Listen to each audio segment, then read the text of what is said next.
one. Hello, welcome to the Steam Release Podcast. I'm your host, Dewey Bear, and join me today is the lovely and perhaps the image of a 1920s Black Widow, Roadie Pie. Hi. I was going for we can do it kind of thing. Oh, I see it now that you mention it. I just look like a kind of dressed down femme fatale. Yeah, the first thing I thought of was a lady with a long cigar, like, my husband, he just keeled over, and then the whole mystery is that she actually poisoned him, kind of thing. You can help me, can't you, detective? Exactly. And you know him, you love him, it's Topgunbunny back again. Yeah, how's it going? Thanks for having me again. One of these days, you gotta have the bunny ears. Oh, yeah. and the aviators.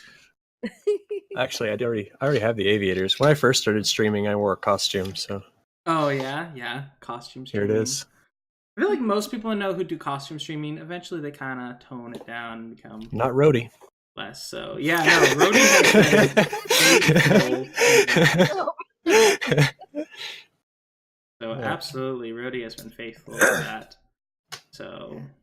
I have lots of fun, though. I also know, there's another streamer called Ask Alice, and she does point and clicks, and every time she plays a different point and click game, she will dedicate a costume to it. Amazing. It's always something different as well. It's fantastic. My word, it's a lot of work. Yeah, it is a lot of work. It's a lot of work and dedication. So kudos to anyone who does really outdo it for their chat. Yeah. Akiho, welcome. Our most faithful chatter, welcome back.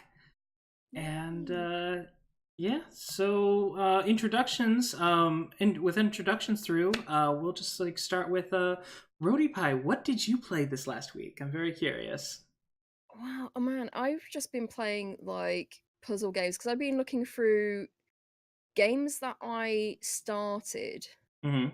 But didn't quite finish, and most of them are in the sort of puzzle game genres. So I was doing Pixel Puzzles Japan, and I nearly finished that, and it is just a nice sort of little jigsaw puzzle game that it's something I could do this on a Sunday and just relax, really. And they're just really beautiful pictures, and yeah, it's nice to do, but it seriously takes you, because some of them are quite difficult. It can seriously take you an hour each puzzle to do, depending on what sort of level it's at. But yeah, it's quite a difficult one. And I was playing Hare in the Hat as well. Hare Hare, Hare in the Hat. Oh, okay, that kind of hair. Yeah. And oh my god, so I already played through the first one, but then there's an underwater one as well. That's the DLC for it, and I've been stuck on a particular puzzle for months, because it's you've got to match these sort of the rings to make sure they're the correct order of colors and everything, and it's just, oh my god, it's absolutely brutal, and very few people actually complete it. And also the developer originally had in its achievements that if you skipped it, you could get no more achievements. It kind of locked all the achievements after it, so really? you couldn't skip any of the puzzles. Yeah. Yeah, the guy's really I'm pretty sure I hate my player base, so yeah. So, but he changed. What could we do? Yeah. He sort of changed that after I think many complaints, because it's no one wants to not be able to complete things and be punished for it. It's like, no, you just want to either alienate your player base, or you don't actually want them to complete it or something. But yeah, my word. So those two are on my list to complete fully, and then Merrily Perily. I need to finish that. But yeah, I have 6 achievements to unlock in that, and I need to do it. I can never hello, spell Buffoon it. Batman. I can never spell it like it's like Merrily Perily. I just typed in MER and it's in the list there. Oh, there we go. Yep. Oh man. Hey, yeah. Buffoon Batman. Kerry suggested strongly that I should make every effort to show up for this episode, and I'm glad she did. Aw, that's so awesome. We appreciate it. Oh yeah, the Merrily Perily is kind of like a special place because it was like one of those. It was one of the first. I think it was like the second show you were on, Rhodey, and it was the first time like you brought up a game that I had no idea, like I completely missed in the list. And it's been really neat to watch this game sort of evolve. It's now at 81% positive, and its first review was negative, and then it was like 50% positive. And so what I do in my list is I sort them by my wish list by like the percentage positive rating. And so I've just seen this thing go up in my list over time. So it's been kind of neat to see this little game grow up. So. Yeah, it's like it's such an unusual game, and you have to. It doesn't give you very long or too long to think about what you have to do to get out of a peril. You get bitten by something, you get poisoned by something, so you got to find the antidote. So that makes you think, oh, that means I should go to the hospital. It's like, no, you've got to go somewhere else to get it removed. So it's like you have to like die quite a lot of times before you figure out where you've got to go, and it's an exploration. Plus there are all these hats that you have to collect as well. You don't have to collect them, but it helps complete more of the game. So yeah. Oh, hello. Yeah. See. Hi, Godless Weeb. Oh, hi, Godless Weeb. No, I don't think Carrie is the same person. No. Carrie is Buffoon Batman's other half. Yeah. Oh, okay. That's awesome. And all right, so Topgunbunny, what have you been playing this last week? Yes, sir. This past week, I've been playing mostly. I think the new Borderlands got announced, so me and the friends that I play with, we actually downloaded Borderlands 2 and started playing through that. We got kind of far into it, but it kind of just dropped off. We were just like, yeah, well, I think we've all played this game before, and it hasn't changed. But we were really excited about Borderlands 3, so it was something. Other than that, though, earlier today I was streaming old school RuneScape. Oh, old school RuneScape. Yeah. Oh, that takes me back. I haven't touched the old school MapleStory now in like a month, so I've gotten into that instead, and I can play it on my phone, which is really good because I haven't had a lot of time to sit down at my computer. I mean, other than that, I pick away at Smite and Destiny 2 the same as I always do, but nothing new. Yep. Yeah, that's a pretty good list. I never got into the Borderlands thing. I don't know, like the looter shooter. It's a looter shooter. To get into. Yeah, it's a looter shooter. Sorry, a correction there. Kerry is kind of Buffoon Batman's boss. Yeah, I mean, it's all give and take, but sometimes it's a little more take. Akio's having trouble with his stream. It's nothing bad on my end. I mean, I've got nothing it's fine on my end. So I did see briefly that my auto host came back up, and I am wondering if Twitch is having issues. So if I turn off auto hosting, we'll be able to. We'll just make sure, like just temporarily. But anyhow, Yeah. As far as me this last week, I've been playing just some Heroes of Hammerwatch and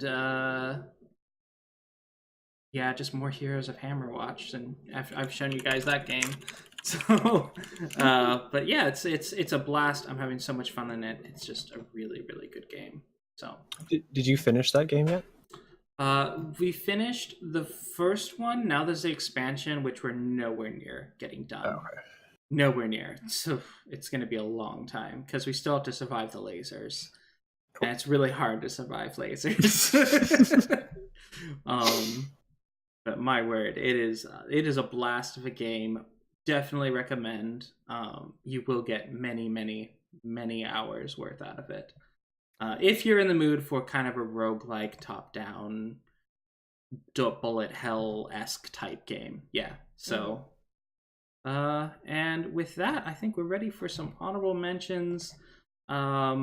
Starting off, we're just going to give a quick shout-out. Everyone knows about this, but Risk of Rain 2 did a really cool thing. I believe it was PAX East, or was it E3? There were two major events that happened these last 2 weeks. But Risk of Rain 2 was announced and then immediately released. No one knew that this was in development that I know of.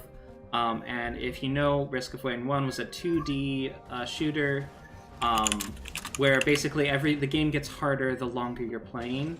So the goal is to kind of get done as fast as possible. But, you know, that costs getting as good of rewards kind of thing. So it was a risk-reward situation. And Risk of Rain 2 made it 3D, so that's kind of a huge change. And it seemed to have done it well.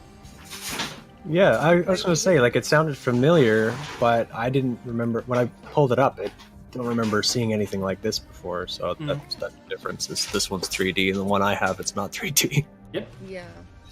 Cool. Yeah, that's a hard transition for a lot of stuff to make, but games like Mario did that successfully, so... Yeah. When I looked at this, I realised that I do have this in my library. Mm-hmm. I don't know how I got it. I don't think I have the first Risk of Rain in my library as well. I've never played it. It's been in a lot of Humble Bundles and stuff like that, so... Yeah, that's how I would have gotten it. Yeah. So. Oh, okay. Oh, so they changed publisher as well, because it was originally from Chucklefish. Yeah, I think I got it in a Chucklefish bundle. Oh, yeah. Yep. Okay, and our second honorable mention, just quickly, is a game called Unheard.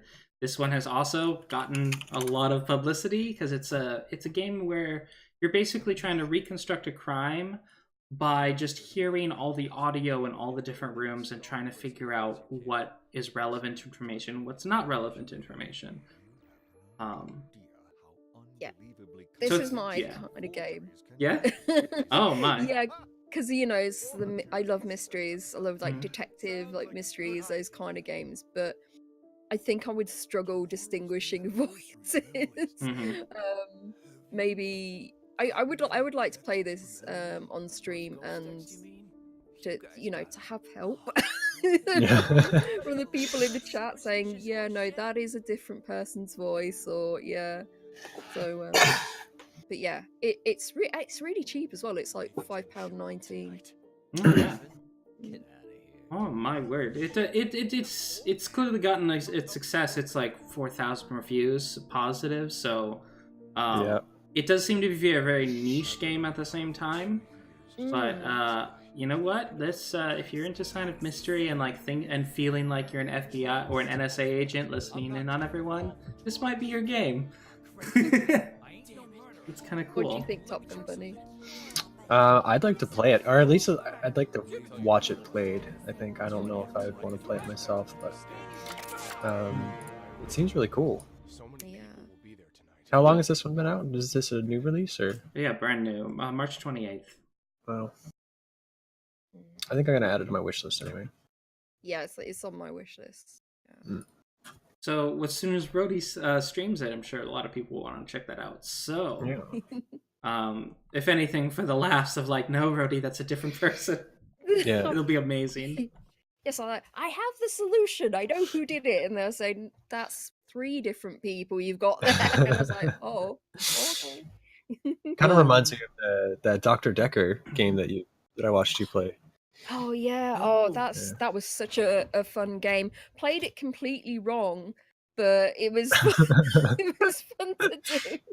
Because you were supposed to work out what questions you were supposed to ask by yourself. Yeah. But there was like a drop-down menu that you could select questions, and I thought, oh, the game's like supposed to be played by like that, but no, that was the hint system that you're not supposed to use. You're not supposed to use.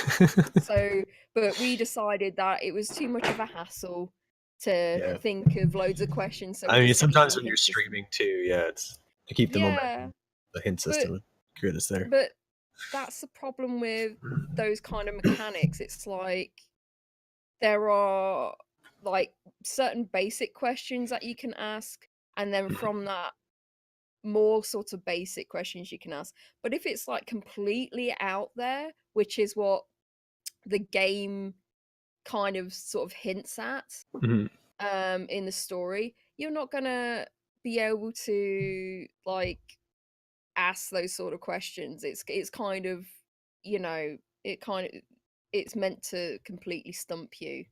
So yeah, there's like an infinite amount of possibilities that you could type in there, right?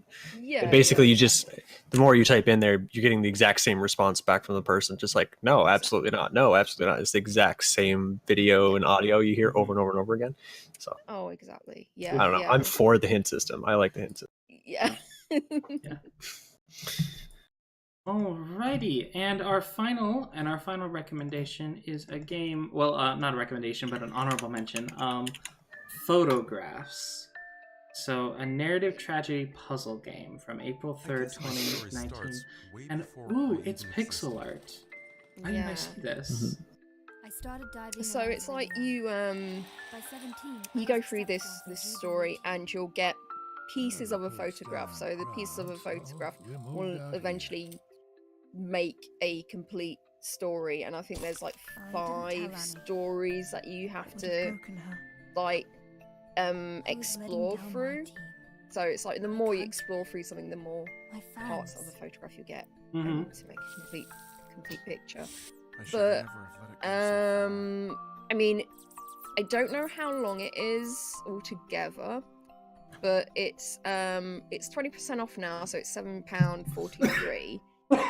Sorry. I wanted to have this just as an honourable mention because it is on mobile and is a lot cheaper. So it's another one of those that is a lot cheaper on mobile. Oh. Yeah. Oh, okay. Yeah, I can see this being a mobile game, especially if the that might be screen. You think that might be because of how much Steam takes away from the developer, like the 30% that they take? They just like pop up the price. Yeah, it could be. It could be. Right, and with that, that's all of our honorable mentions. So if everyone's ready, let's jump into the release list. Which, since we did skip a week, the release list is 50% longer this week. So we have 15 games to look at. And the first one, I know this isn't going to be exactly the type of game that my co-hosts are super into, and to be fair, neither am I. I do like an occasional racing game, but we have Xenon Racer from March 26, 2019. So, what this game is it is a racing game where these are real cars, or should I say real concept cars that are in development right now. So it's a racing game set in the year 2030 when these like currently concept and prototype cars are now sort of mainstream racing vehicles. So it's sort of a sci-fi racing game, kind of, even though it's not very far in the future. So yeah, Xenon Racing. I mean, I really like the graphics for it, but apparently the game's not very long, and I think there are someone said there was only like 5 tracks or something. Only 5 tracks? Something like that. Or 5 maps. That's weird because I'm sure when I looked earlier there were a lot more negative reviews for it. I don't know if they've just gotten rid of some, but yeah, it was like they were saying, oh, you know, this had so much potential, and they haven't gone with it enough. They haven't developed it enough. But it's a shame. It's a shame. Yeah. Now I do like racing games, but I have something very specific in mind. If I'm going to play a racing game, like I want to see like myself in the actual like cockpit of the car, like behind the wheel, in the first person. I like the realism type games. Even Mario Kart is, you know, I think it'd be a good racing game, but this one doesn't really seem like it would do it for me. Yeah. Yeah, and it's super expensive. I'll load up it's $40. I'll load up a Forza, which is, you know, every now and then just to kind of run a few races, but I have to be in a really weird mode. Honestly, like if I had like a racing wheel, I'd be more apt to play a racing game, but playing racing games with just like WASD is stupid. Feels stupid. No. I'm trying to find like how many tracks it's got, because it doesn't say. Because I'm sure I looked at it earlier and someone had said that, but now that doesn't say anywhere. Oh, maybe the recommended, like the review helpfulness beta made it. There's Russian reviews, that's a Turkish review. Oh, okay, so this French review, I can actually read this. So the number of vehicles is limited to 18 cars, 9 plus car per... Oh, okay, so this 9 precise... okay, I don't read French that well. Okay, there are 14 courses. So seven areas with 2 courses per area. Right. So yeah, that's not too small, but basically this game, it's going to need to rely on the online gameplay, and if there's not like people making the queues for online, you're gonna have a limited amount of gameplay in this game. So yep, it's 35 quid as well, and I would want more maps for that kind of money, really. You know what I mean? I don't even know what to suggest that would make me buy this. Honestly, I just don't think I would. It's just not in my scope. You would need some additional game modes. Like if it had like a full suite of different like game modes, kind of like the game modes that you see in Need for Speed, you know, that sort of thing, where they have just a ton of different arcade game modes, then I would probably put this on my wish list if I knew that they had a variety. But this seems to be, for the most part, straight up racing. So, but for those of you curious, yes, there's Xenon Racing out there. And with that, another $40 title. This has been the 2 weeks of $40 titles, but we have Outward. Now, I have good friends that have been playing this game, and they have told me that this is not an RPG. This is a survival game with heavy RPG elements. So there are quests, there's story, there's all this stuff, but it is a survival game. But it's a survival game that's designed to be played co-op, so it's not like a PvP survival game. Now, the problem with that co-op mode is it's not proper co-op. Oh yeah? And let me explain, because someone on here has explained this quite well, and also on their own forums of the game. So this is a bit like Dark Souls, jumping in co-op, rather than let's start our characters together and build up our, level our characters together. Because which I think is fine if that's what you want to do. But a lot of people have said they've bought it specifically to like play either with their friends or with their partners, and the only person who's getting levels, who's getting equipment or the quests and stuff, You basically have to play the game through as many times as players you have. Because you have to you visit one person's world, do all their stuff, then they visit your world, you do all your stuff. Exactly, and that's that's not that's kind of false advertising, and the response that the people have gotten who have made this complaint on the main forums of the game, the developers. Well, I don't know if it's developers or just other players. They said, well, you just have to play it through on your own account, sort of thing. And it's just like, it's not fair. I mean, it is kind of nice for basically the benefit. The only benefit that it is if like you've got one person who's played through the entire game, and then they're like, oh, I'm gonna play through the entire game again with a friend.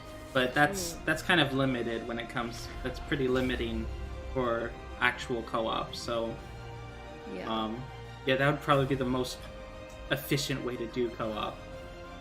Yeah. But or it's like two of you have the game separately and you have your own, you're both leveling up differently, because again, even if you bring on after you've completed it and you then say, oh, I'll play with my partner, and it's like, well, they're level 1 and you're like level 60. You've got to drag them through everywhere, and they're not going to level up or anything. They don't even get a apparently an inventory bag or something like that, or they can only carry a few things. Oh wow. Yeah, which is crazy. Absolutely crazy. So yeah, it's not a great co-op game. Mm-hmm. So if you want to get this game, probably get it for the single player experience. Yeah. So. Yep. Weird. Okay, well that is very good to know. That all said, the universe looks really beautiful. You have any thoughts? Oh, I still have your name, Nate Not Great. Oh my gosh. I just realized this. I'm sure it was Topgunbunny. Maybe. No. Just for a little while. No. I'll change that for you. Magical, more intense than our real life. Oh, right. Oh, it's I was going to say, like, I was reading your title, and it says Topgunbunny. Yep. All right, so I'm just gonna change that name real quick. But yeah, what are your thoughts on this? Well, I've played through like the Dark Souls games through the co-op, and I mean, we had fun, but again, like you had to go back through on each person's account and be like, okay, we're doing it for you now, and then I'll come and join your world and do it. I just don't think I'd want to do that again. Oh yeah, and that's understandable. So, yep. But yeah, the world does look kind of pretty, if not like really big. One thing that Dark Souls did was kind of like add kind of a linear experience where you have to work through almost gauntlets, and this is open world, so survival in open world is a little more, I don't know, less immersive. Yeah. Yeah. Okie doke. Well, so that's 35 quid as well. So yep, 35 quid, $39 US. It says $50 Canadian. Whew. Ouch. I wouldn't pay $50 for this game. No, that would be difficult. Okay, so our next title for Tuesday, March 26th, is Grimshade. So this is it's a party-based role-playing game inspired by JRPGs of the 1990s. I will say that their title plate doesn't look great, so I was kind of like, oh, what is this? But then I actually saw the in-game art, and it looked a lot better, which normally that's the reverse. Usually your title plate looks a lot better than the in-game, but the in-game stuff, it's good 3D art. It's this really neat sort of Victorian-era world. This Victorian-era fantasy world. And there's just monsters. I don't know too much about the story, but this one just grabbed my eyes, and it's just like, oh, I want this game. So, yep. Yeah, I saw the title art on the Steam page and thought, why did you do that? No. because the game looks like quite well done. Although again, it looks like they have 3 different artists on the working on this, because on some of the in some parts of the trailer, there's like the actual gameplay that you're looking at a bit further away. There's looks like a tableau, and it looks like the person who did the title screen art did that art, and it was just like, oh god, they've looked like they've mashed together different art, like slightly different art styles each time, so it kind of looks a bit of a mess in that sense. But otherwise it does look like really good animation. It looks interesting, and it looks like I might be interested in it, but there's certain things that are just really off about it, and apparently not great translation. So it's not an English native developed game? No, this is a Russian game. Oh, Russian. Oh, yep. And although they are trying to they're getting someone to translate it properly, because apparently it's been translated so badly that English players or English speaking players can't understand what's going on in the story. So I would wait, if you're thinking of picking this up, I would wait a bit longer till they've actually sorted that out. It says in the key features 7 memorable characters, and one of them is just called the Talking Sniper Badger. Talking Sniper. I'm like, I bet that sounds really good in its native language, but this is the Talking Sniper. My most memorable character, the Talking Sniper Badger. Yeah, I got nothing against Oh, yes, excuse me, sorry. I've got nothing against the art, but what I don't really like about it is turn-based. Kind of like your Fire Emblems and games like that. So I don't know if I'd really play it just for that alone. That is the gameplay. I'm sure the story might be great. The art doesn't really bother me that much, but I don't really want to play another turn-based RPG. Yeah. I quite like turn-based RPG. I like play Final Fantasy. It's not like, I don't think it's like Final Fantasy though. I think it's like the tactical turn-based where you're like above everything. You have to move your characters on the map. Yeah, like Shadowrun, that Shadowrun Returns, like those kind of games, which I like as well. So I like that. I like that stopping, thinking, moving your character or your team around, and then like going for the kill. I quite like those sort of things. It definitely makes for a slower gaming experience, and this one is about 20 hours, so from what I understand. So the actual art is excellent. It's just the 3 art styles was a little bit jarring. I am hopefully they do update it. I should have expected that this was a Russian game based on the art style. Because I really should have suspected that, because there is a certain like artistic flair that's very much like Eastern Europe and Russia. Like it's like oh yeah, I should have recognized it. It kind of has a look of a French game though, as well. Just very good comic style art. So I definitely want to check it out. It's but yeah, I'll probably wait for it to get patched. It is getting patches though. It got a patch on April 4th and April 2nd. So hopefully eventually they're going to get to patches that involve the localization issues. So I'm really hoping for that. Hello, Christopher Clever. Hey, welcome to the chat. So anyhow, that's Grimshade. That's £16. Yes, 20 US. And is it about 25? I've already left the page. What's it called? Probably about 25. No, Grimshade. But it's probably 25 Canadian if I got my like 22.79 actually. 22. Oh darn it, I was off.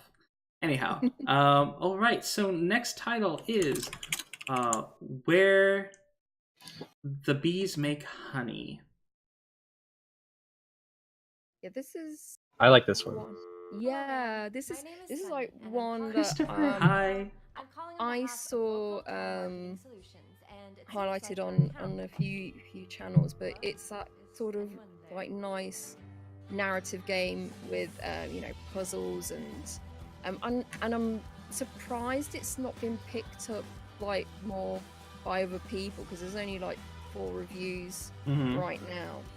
But yeah, it's like a puzzle adventure game, and you play as Sunny, and it focuses on imagination that you would have as a child. So this Sunny's, you know, grown adult woman, and she's you know, stuck in a dead-end job, and she's reflecting on childhood, and every time you sort of she reflects and goes back in that sort of nostalgia, you go back to this sort of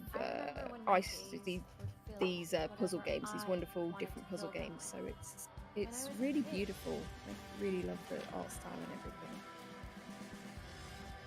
I've heard, I know a few people who've played this game. I know the main criticisms I've seen is that it does have some bug issues, but not unusual for an indie game. And it, and also it's a little, some of the gameplay, like the changes in gameplay, is a little bit jarring. But some of that, I think, is a stylistic thing, because you're jumping from 2 worlds, like an imaginary world and a real-life world, and they really want to stylistically differentiate those 2 things. So I could see how that could be jarring for some people not expecting that. But overall, I think it looks like a lovely game. I'm sorry, Reddy. No, it's Christopher Close says, makes me want to eat honeycombs cereal. Honeycomb cereal, yes.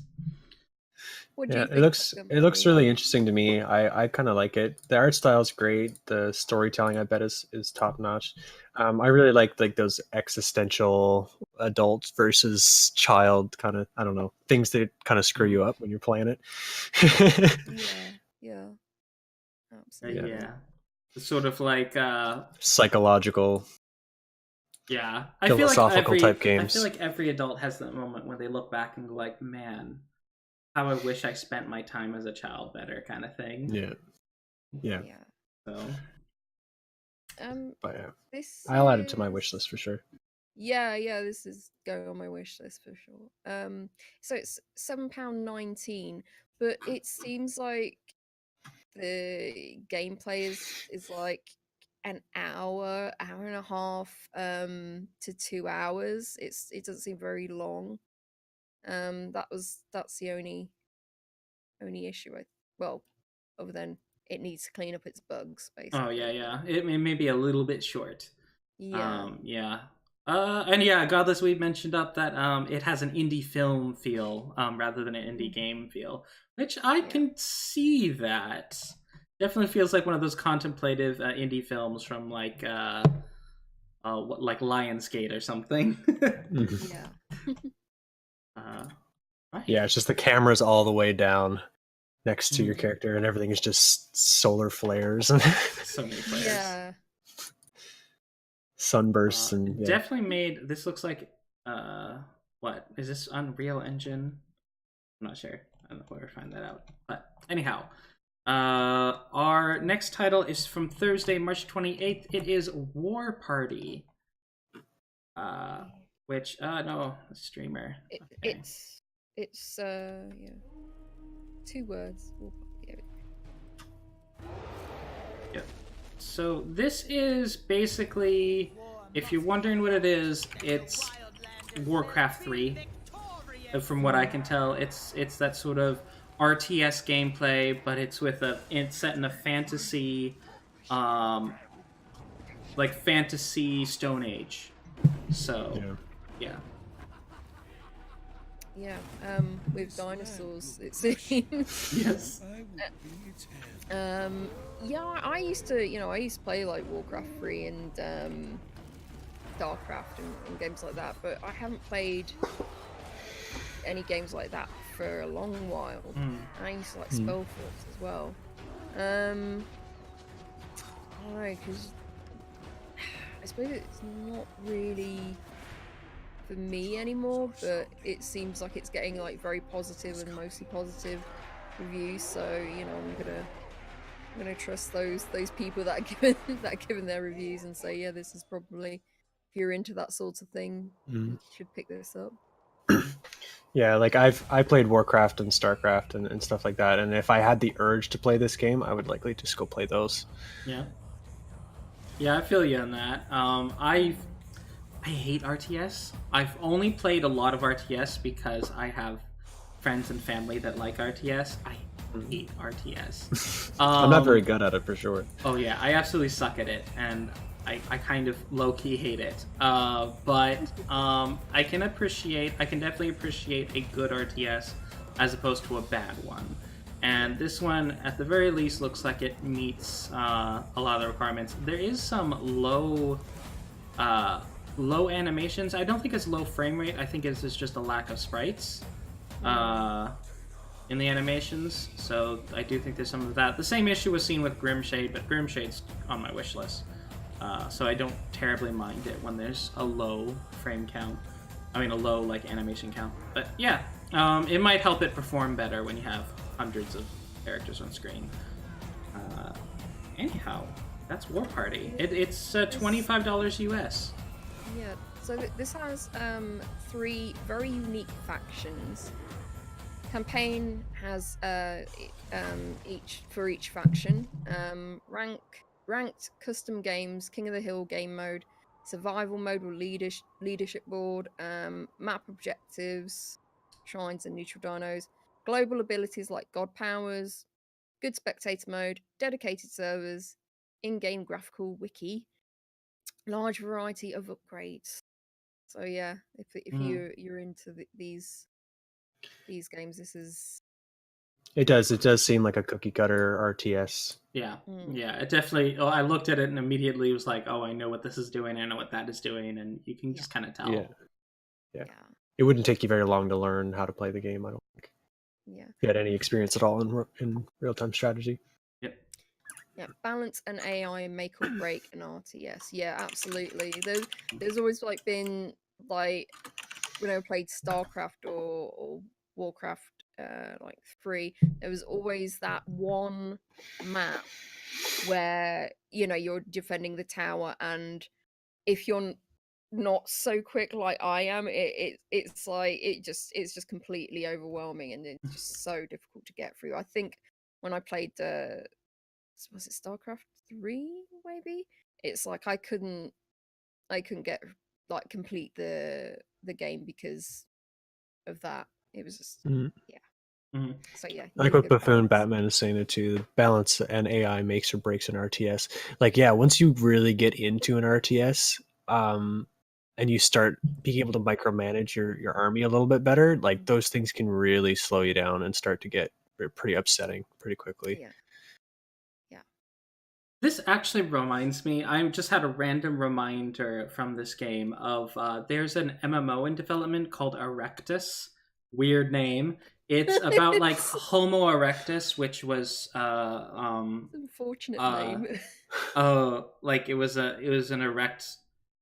They argue whether it's an ape or a human, where the line was, but anyhow. Yeah. So it's basically you're you play as Cro-Magnon, and you're fighting against Cro-Magnon man, which I don't remember the term. So versus Homo erectus, and you're basically doing it in a turf war, and you're trying to take over and replace Homo erectus because they lived around the same time alongside each other, and one probably led to the extinctions of the other. So it's this MMO, and it's just this bizarre thing, and it's just oh yeah, there's that game. So if you're ever interested in prehistoric MMORPG, Homo erectus. Yeah, this is 20 quid for Warparty. Yep, 20 quid and 25 US. The next title, Thursday, March 28th, is The World Next Door.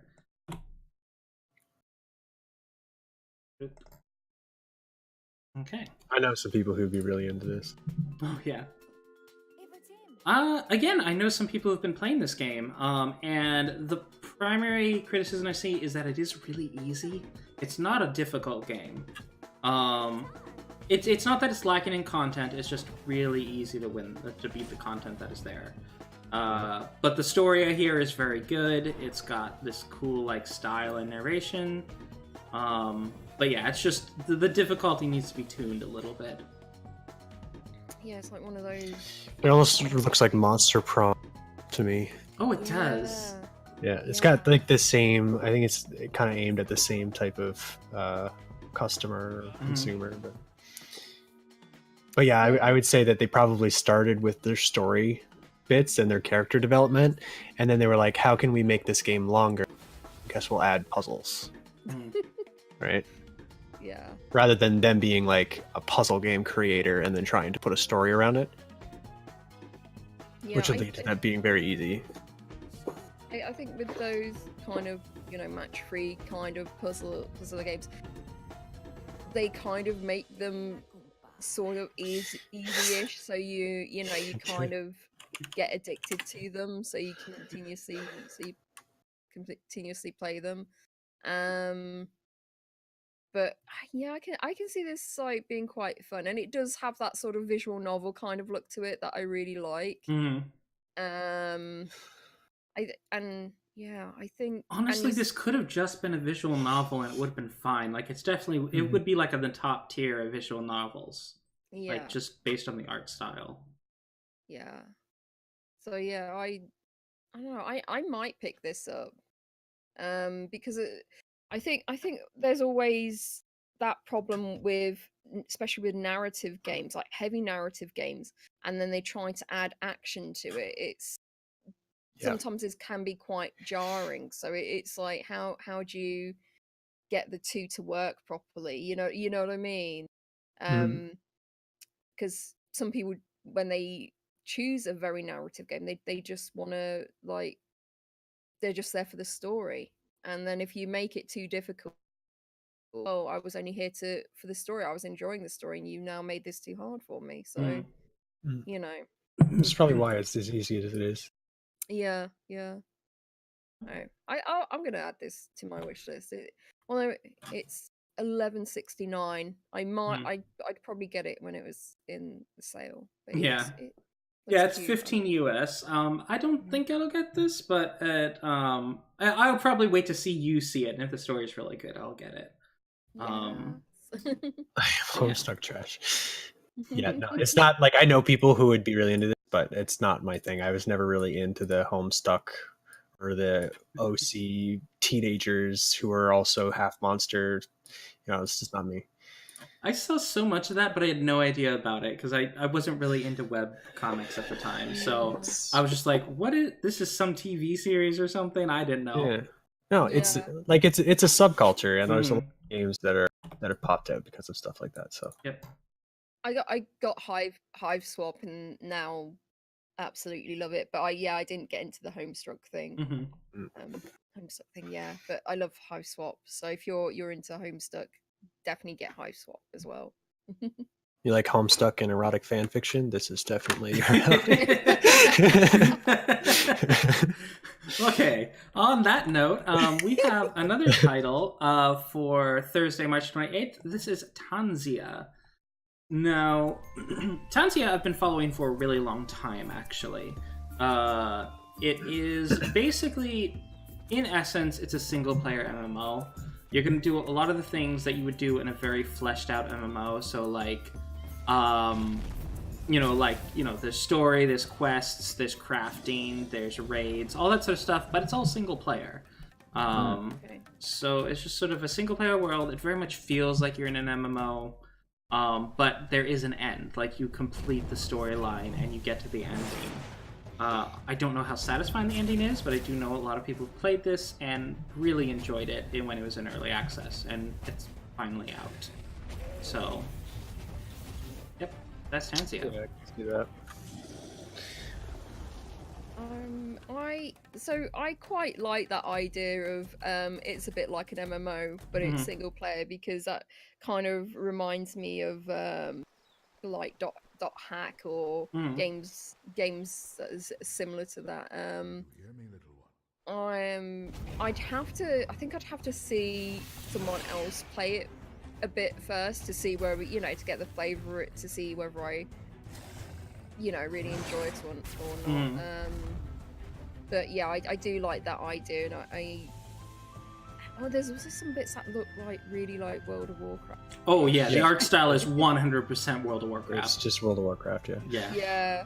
So yeah, I don't know whether or even some of the mobs, Oh dear, this looks a bit rip-offish. I mean, the art style is definitely a straight-up homage to it. I don't see any assets that are directly ripped, but yeah, the art style is very clearly like what this person's look was going for. So yeah, it's very obviously World of Warcraft. Actually, I mean, you scroll down on the page there, and there's a picture of it's like a Fight Fantastic Foes that looks like it's legitimately ripped from World War. That is a Voidwalker. Oh yeah, it does look a lot like a Voidwalker. Yeah. But yeah, I'd want to watch someone play it just for maybe 30 minutes or something to see if it's something I want to get into. Because although playing like a kind of like MMOS kind of game, if the story's not there or if it doesn't connect very well, then it's like I don't really want to. I don't see the point of playing through something. Yeah. Yeah, If it had a good story, I would be willing to try it. Yeah. Well, it is on my wish list, so I will let you guys know when I do finally get around to playing it.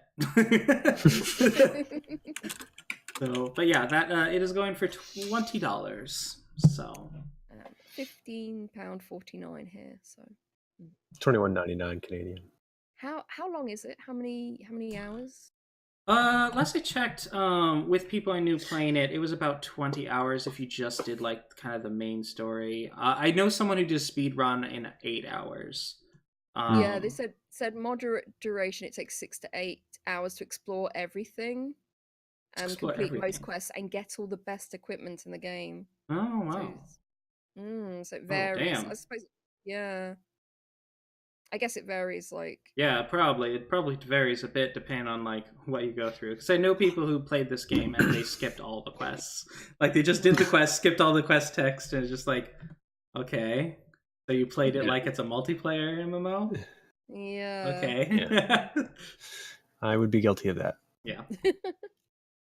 Yeah, you know what? I know people who play single-player RPGs just, they skip all the story. They just do the gameplay. And you know what? There is a place for that, but it's just, like, a little strange to me. It's just like, so you skipped every cutscene? Like, yeah. Wow, okay.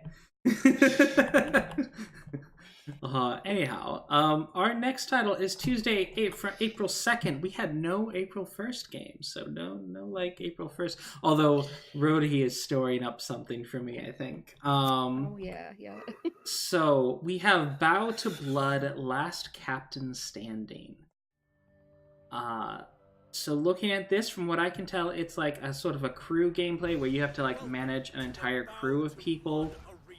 Is this multiplayer? No, it's single player. So yeah, you have to fulfill all the roles. But yeah, you man an airship, and you attack other airships. So it looks kind of neat.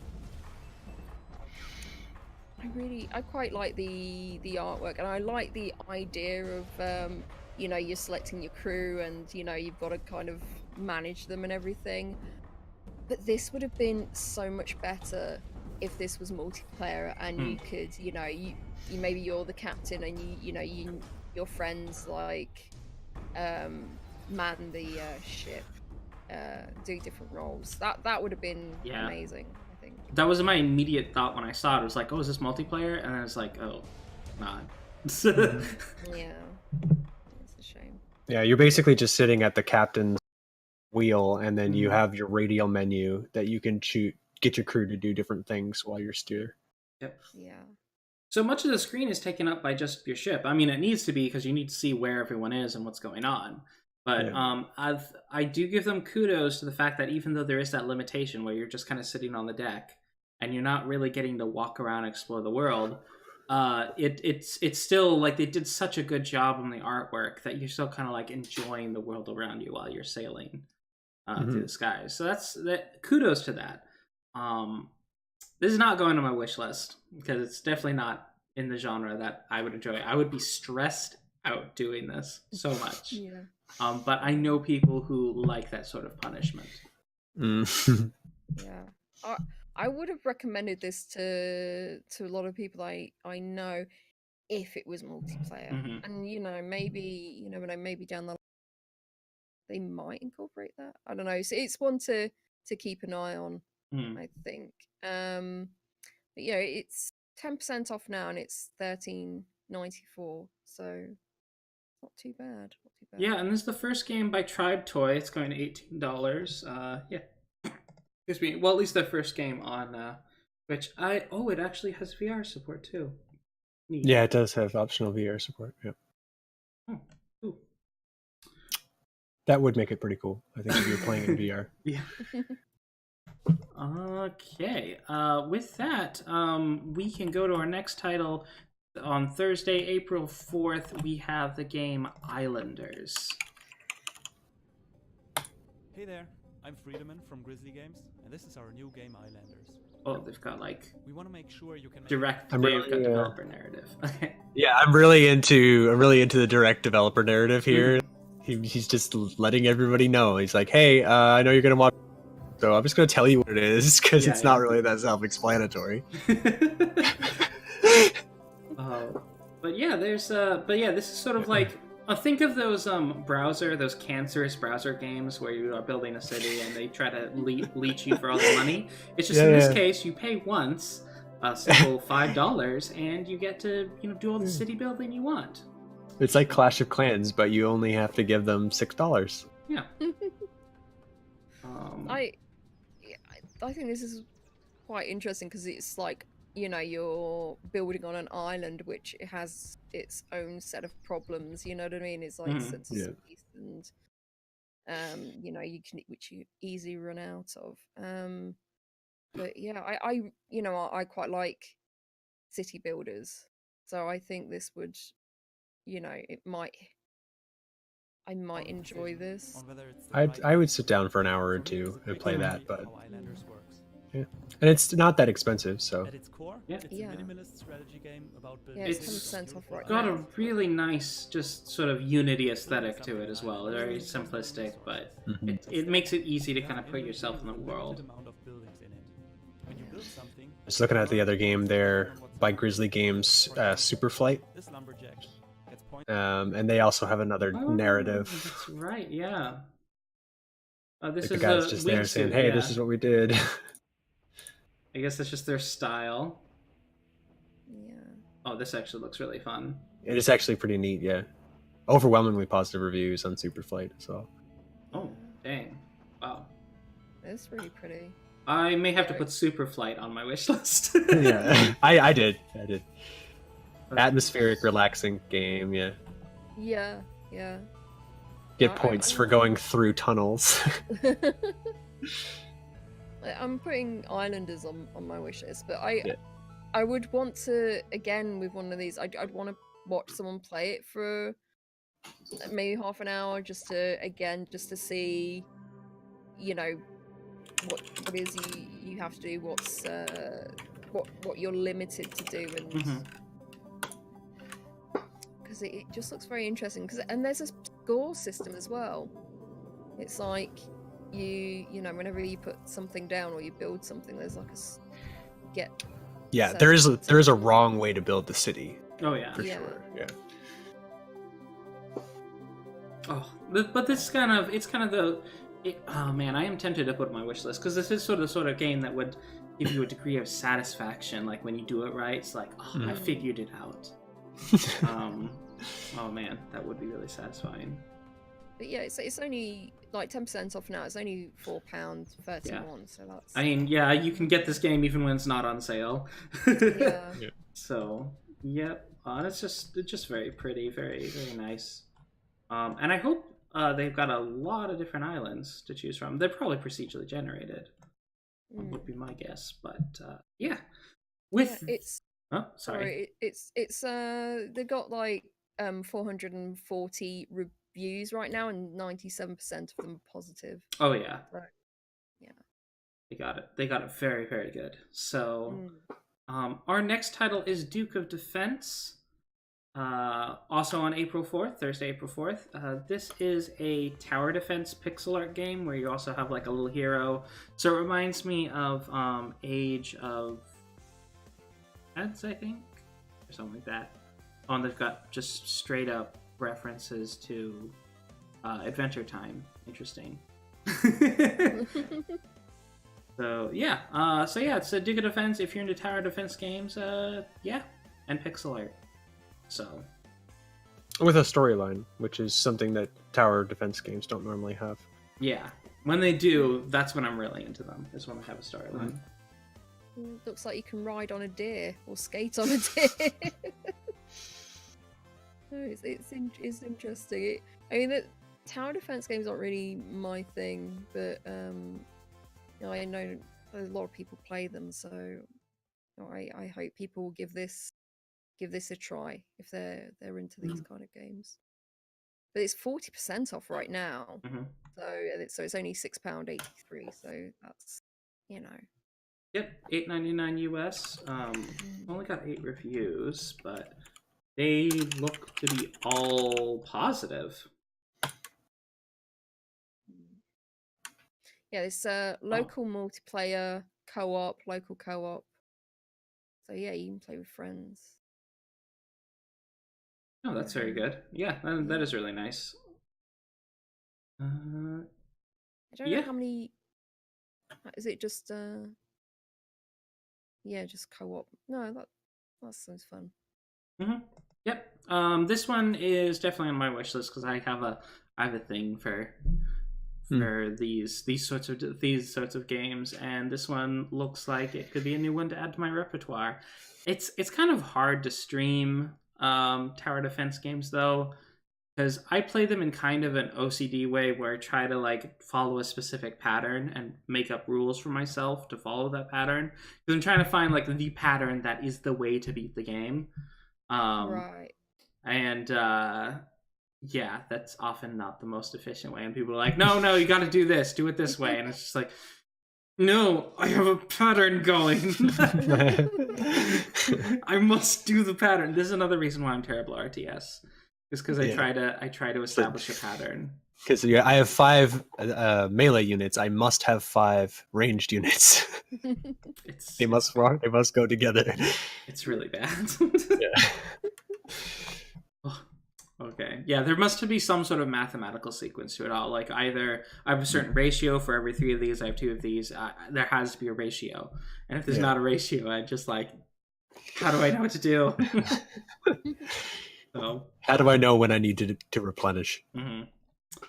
But yeah, let's do a defense. It's $8.99 US, and it has completely positive reviews right now. So even though there's only 11 total. So yep. Our next title is Robot Wants It All. Don't we all? The robot does, for sure. And they have a lovely live-action trailer. I love it.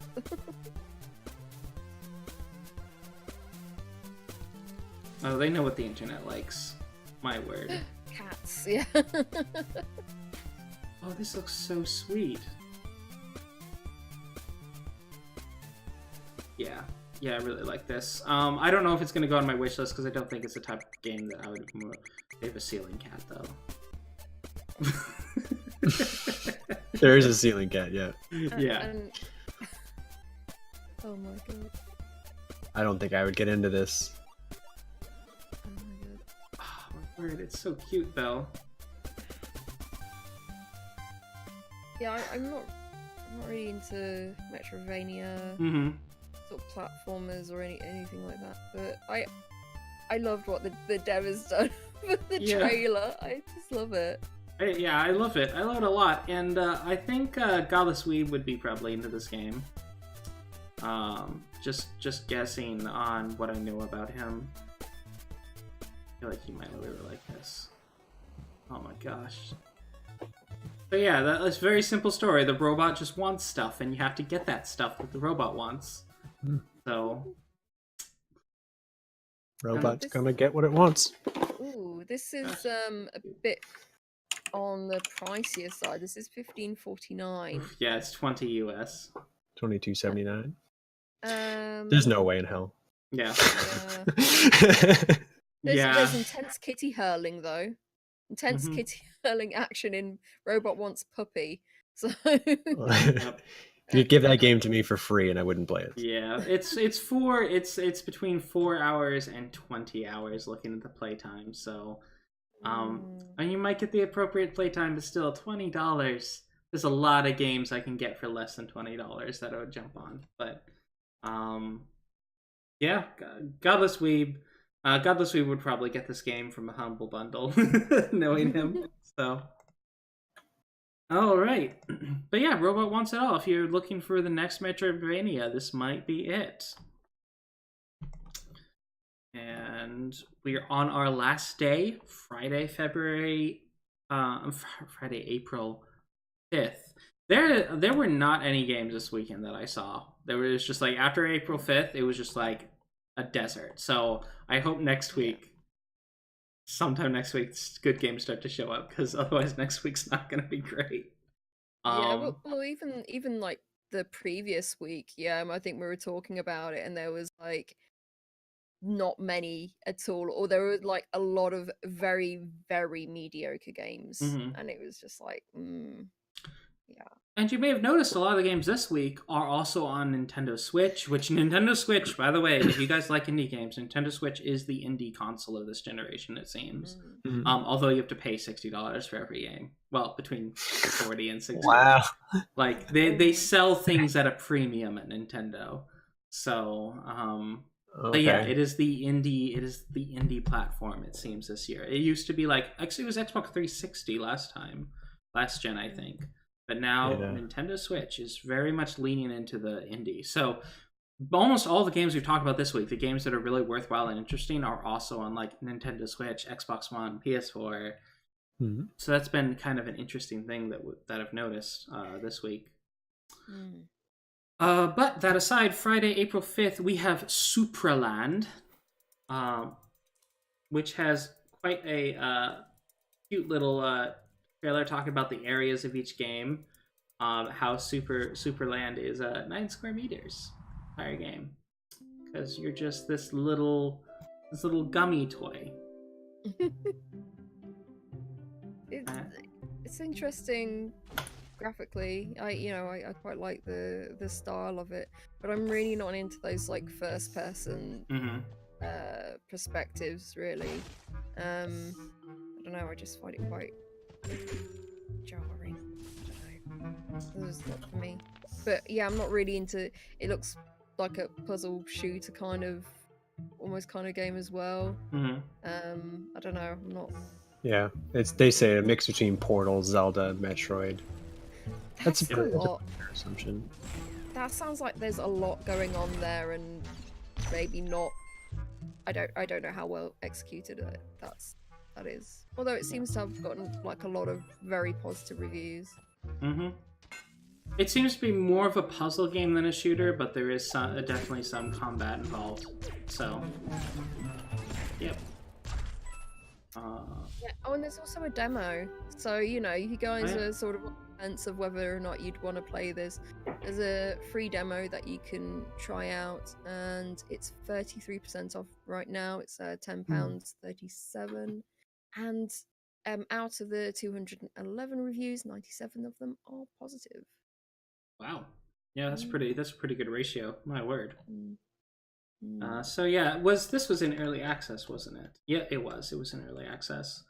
So yeah, it's definitely had time to pick up. Wish it all the success. I'm actually kind of tempted to put this on my wish list, because I do like that sort of adventure. And I saw like different mechanics. Like there's like you can put down like tight ropes that you can walk across, and there's a pretty obvious companion cube there. Yeah. The pink cube that you just portal in. Yep, and it just crushes your enemies. So it's got a really neat aesthetic. The whole game will take you. It's about $20 normally, but it's on discount right now to $13.39. But again, as Rody mentioned, there is a free demo. So I love free demos.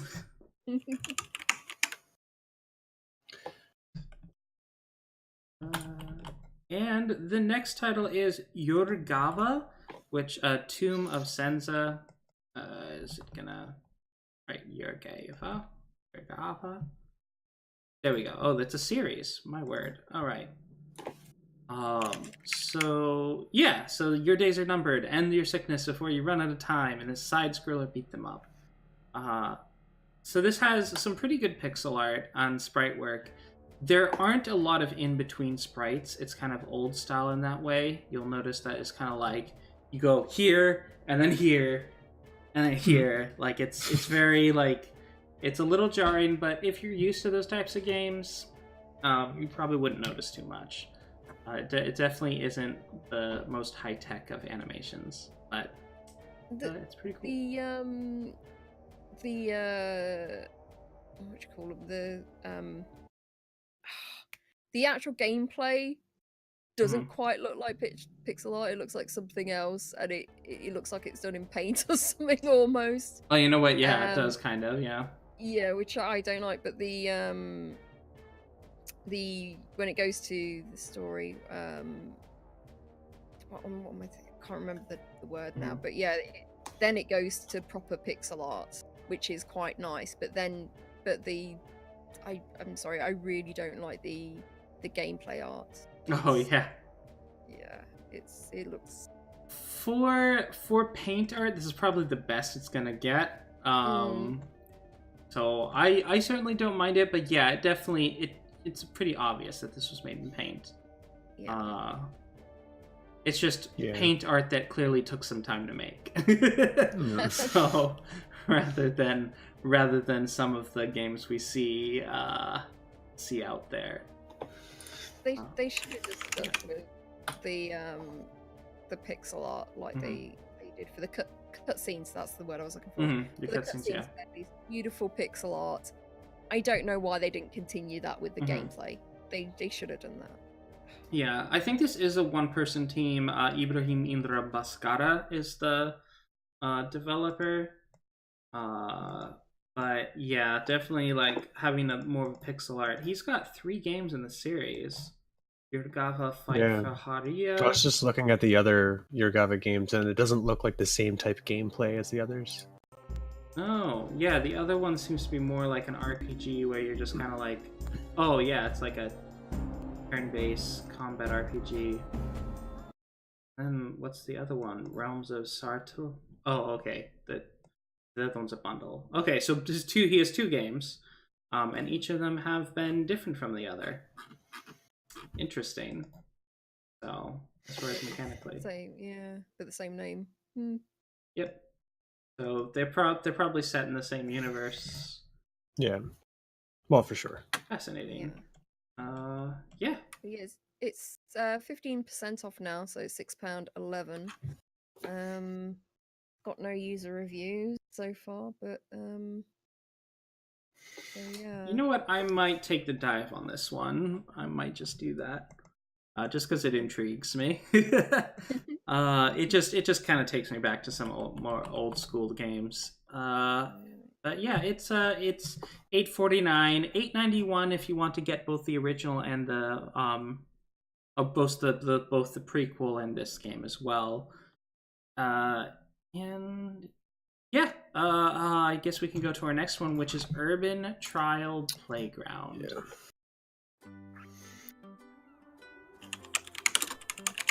It's quite a name. So this, despite its title, has nothing to do with the Trials series. I looked into that because I thought it might be. It definitely has a very similar gameplay to the Trials Trials series, but no, it is a different developer, and it's got some physics issues that I've seen in reviews, but overall, if you like Trials, you'll probably like this game. And yeah, and I'm okay with Trials, but it's not enough for me to just put this on my wish list. It's really pretty though. Your thoughts? Yeah, it does look really good. I don't know. I've played the Trials games as I never had a bad time playing them, but if your game is based completely and entirely on its physics engine and having issues with your physics, it's probably not a good thing. Yeah, good point. Yeah, It does look pretty you had good. one job and you messed it up. Well, I mean, well, like that's the whole point of the game is like the physics of the bike, right? So yeah. it looks They cool. also had Urban Looks Trial pretty. Freestyle was their sequel. Oh, they did Steel Rats. We talked about Steel Rats on the show. We did. Yeah, they did Steel Rats. Okay. They like motorcycles, I guess. They do. Yeah. Okay, yeah, the physics is very good, but the biggest problem come with the physics. There's no remap keys, and maneuverability with controller isn't perfect. It's perfectly playable, but change to the left with right joysticks would have made more sense. Okay, I'm not entirely sure I understand what he's saying, but okay. An average game, unpretentious for the prices, are very good, great world, and good work for devs. So it is selling for only like $7 normally and $4.89 now. So it's like 8 budget trials if you're looking for that. So yeah, it's 30% off, so it's £3.63. Yeah, it's real cheap. Yeah, super cheap. But yeah, it's not really my kind of. I don't really play these kind of games, but you know, if you're those. Yeah, I don't go out of my way to go and buy these kinds of games, but yeah, if someone buys this for me, I'll definitely play it and have fun with it. But yeah, I don't really go looking for this. If it happens to be in the bargain bin, it's like, oh, okay, I can get it. Alrighty, and we have our final game of the official list, Dance of Death, du Lac and Fey, which it is not showing up with the. Let me see. There we go. Okay, Dance of Death, du Lac and Fey. 18. So, from what I understand, this is basically a very popular theme. It's set during the time of the Jack the Ripper, and for some reason, Morgana Le Fay and Lancelot du Lac have come back to life and are investigating it. Well, I think it's like they're immortals, and they just insert themselves into different time periods. Oh, okay. Something like that. But there's a dub. But yeah, this has had a long development. Because at first they tried to get the money from Kickstarter, and then like that Kickstarter failed, and then they tried to get a publisher, and so it's been like a while for this to come out. So and I did back their Kickstarter, so I've been keeping an eye on its development, and I got to I played their demo. And also, I played it at Res. Or was it Adventure X? Adventure X like last year. So yeah, this was the one where they had like a combat system where you just had to hit there's a bar going like that, and you have to select it in the middle. Oh no. Yeah, and I told them that considering this was like a point and click game, and then it went to a combat thing, which wasn't really like a proper combat thing. It was just kind of pointless to have it in there, and they didn't take too well to that. Oh yeah. but the issue that I have with the game is that it's more like there would be more sorts of cutscenes, or it feels like a walking simulator at some points.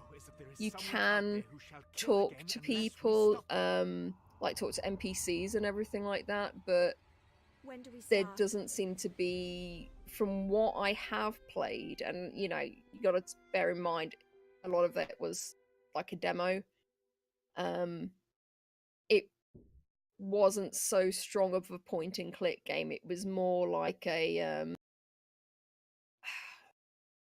like certain bits will just move you along in the story, and you play bits of the story, so it is a kind of more that sort of Telltale kind of feel, rather than doing more point and click, although I'm sure there are more point and click elements as you go along in the game. But yeah, it looks like it only has 7 reviews, but at the moment it's looking pretty mixed.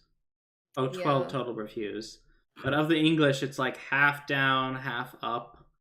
So, I think that's to do with the price, because at full price it's £25, and it's like I think that's 6 to 8 hours of play. Of course, if you speak to every single NPC, obviously it's going to be longer. They said it's about 10 hours or 10 to 12 hours if you speak to all the NPCs. But I don't think everyone's going to do that. Yeah. And if it's just kind of like flavor text rather than helps you with your investigation or whatever, then it it's just annoying. Yeah. And yeah, as Godless we brought up, it does look very Telltale. Is this the Telltale engine? What do you think, Topgunbunny? What's your I like that there's a dog. I like dog. But from looking at the videos, the pictures and everything, I honestly can't tell what the gameplay would even be if you hadn't explained it to us. And looking at the reviews, there's not a lot of good things that people are saying. Yeah. But the good things that people are saying seem to be about the story and the art style. Yeah. Which is good, because that's basically what the game is, right? It's a Telltale. Yeah. Yeah. Yeah, the story is really good, and Morgan Le Fey is the dog. Yeah. Oh, okay. It just makes I was like, do you see the dog? At you all the time. The dog talking to you all the time. Not something I would play, honestly, but yeah, I've been kind of looking forward to this game. Like, I was sort of on the fence about it. I was excited when they showed it on Kickstarter, but then I played it, and it wasn't. It was a bit not sure about this, but I think I would pick this up if it was a lot cheaper. It needs to be like half price, really, for it to be like 15 kind of thing. It's $30 Canadian. I would say 12. I would say 12. To get because it's probably just a one-time playthrough sort of game. You're not going to you're not going to play this through several times. I feel. No. One of the popular tags is dogs. Yeah, there is a dog. Okay. Well, and with that is all of our list. That it started with a bang, kind of went out with a whimper. But I do believe, Rhodey, you've got some dishonorable mentions to bring up this week. Yeah. Oh, yes. Where did I put it? So there was, and so this. Let me put this in the chat 1 second, and you can all see. And although the title describes one thing, don't worry, it's not bad. So there you go. Type that in. Oh, okay. Oh no. Oh no. Okay. What? Yes. That's it? That's it. Black screen. Yes. And it's English language not supported. And it's £19.50. About this game, nothing. Yeah. So the thing is, I brought this up because it's just something that's been thrown on Steam, and instead of them taking it off or something, it's just on there, and it's like, why would someone do that? And I'm just looking at the system requirements, which is basically also nothing. Yeah, and it's absolutely it's absolutely crazy that Steam just doesn't get rid of the things like this. And weird. And I don't get it. I don't get it at all. It's just such a lack of I don't know, responsibility on Steam's part, and I don't know. Yeah, it is a thing to bring up with. He's kind of like, I wonder if this is a thing to prove some point out of spite. I am kind of curious. They paid like $1,000 to put this up here. Oh no, it's 100. It's 100. Oh, it's only 100. Yeah. Okay, that's not much. That's why you see so much crap on Steam, because you only have to pay $100 to put it up on there. Yeah, that's like a couple weeks of coffees. So yeah. So yeah, that's. We can't really say. I want to know more about this. I want to know why it's here. Yeah. And it's selling it for $25. No one's gonna buy that. I know, and it's complete mystery, and it just kind of pushes.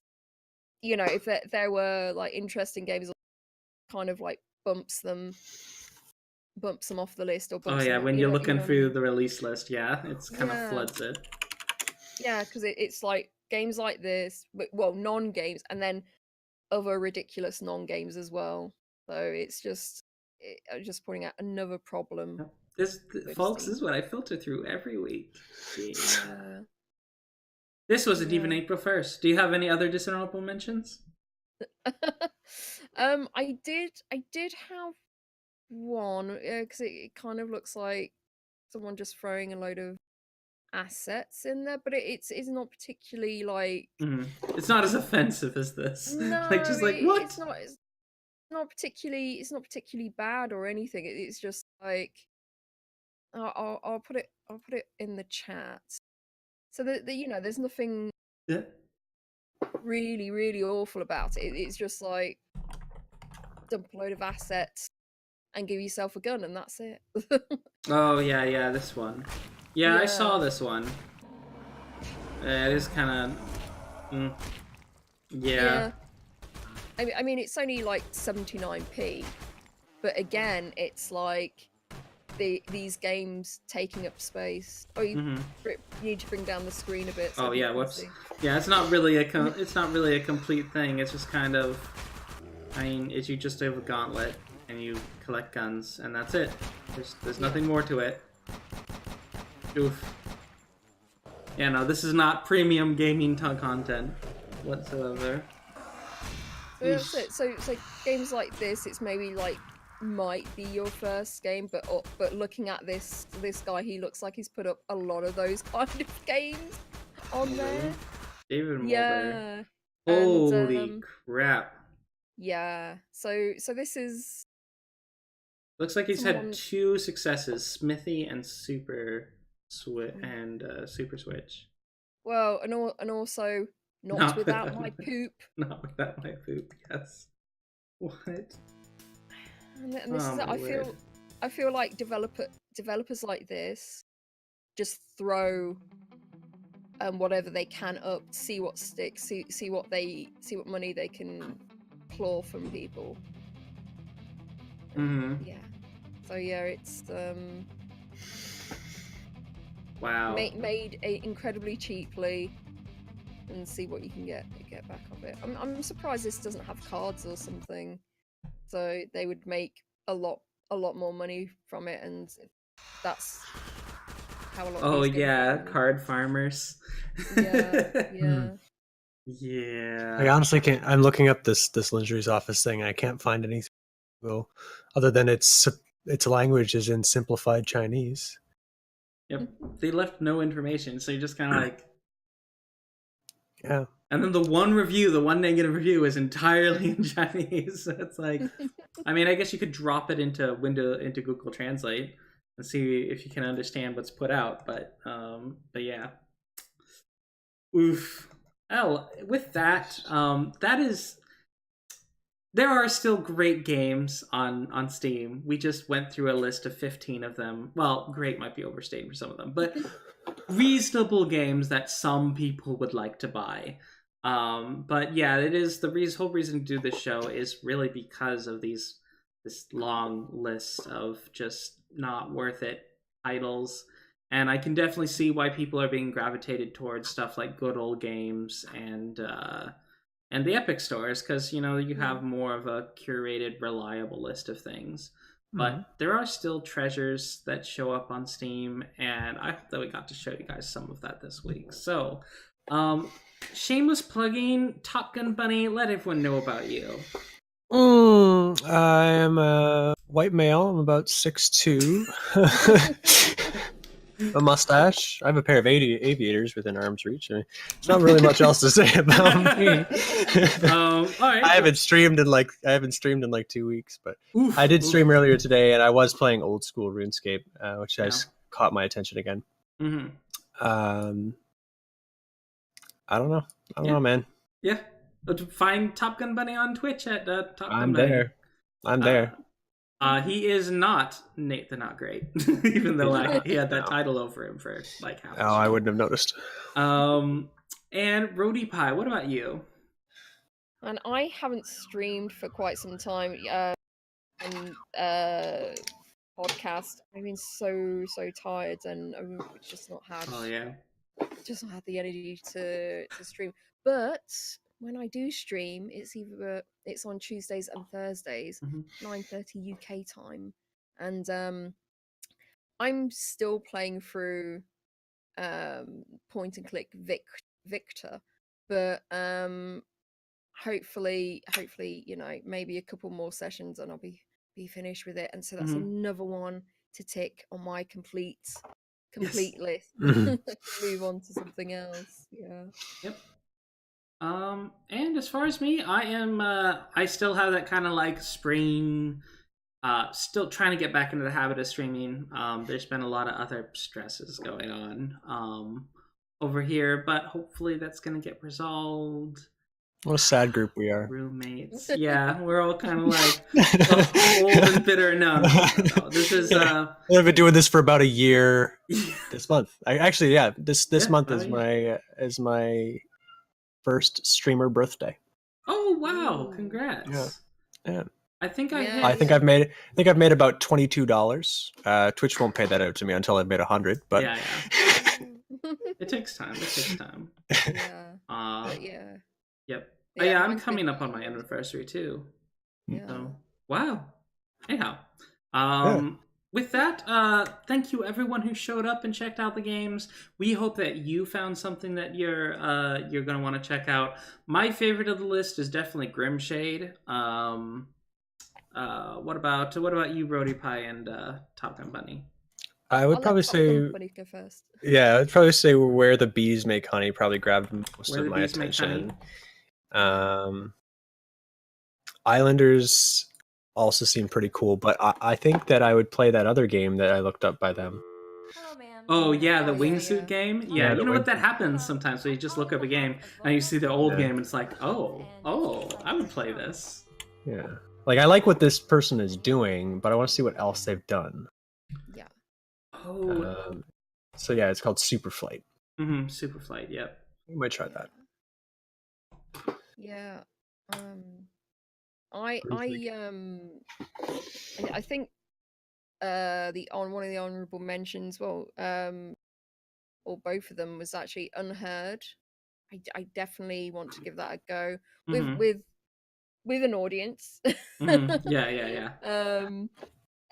Also photographs. I might give that a go. Or I might just I'll wait until it comes out on sale or something. And then Where the Bees Make Honey. That would definitely, again, I'll give that a go as well. Oh, look, possibly Dance of Death if the price drastically drops. Aww, sweet kitty. The queen. She doesn't like being picked up, but here she is. Oh, yeah. Kitty. You smell like the litter.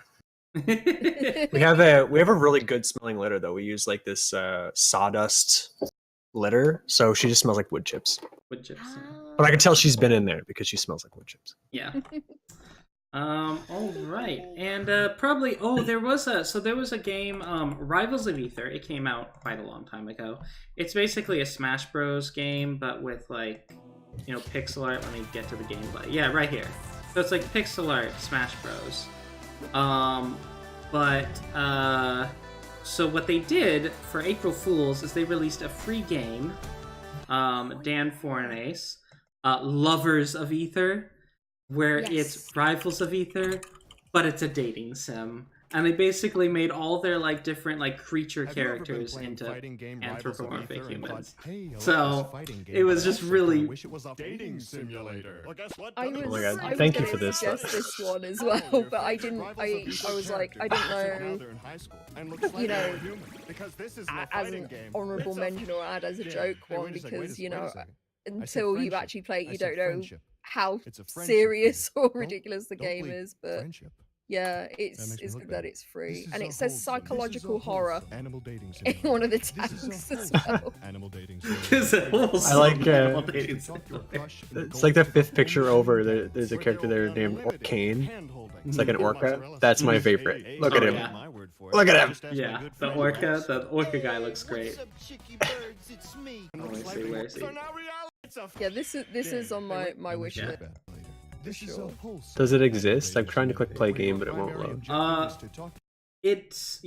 pretty sure it is real. There are reviews, so why is this the guiltiest pleasure ever?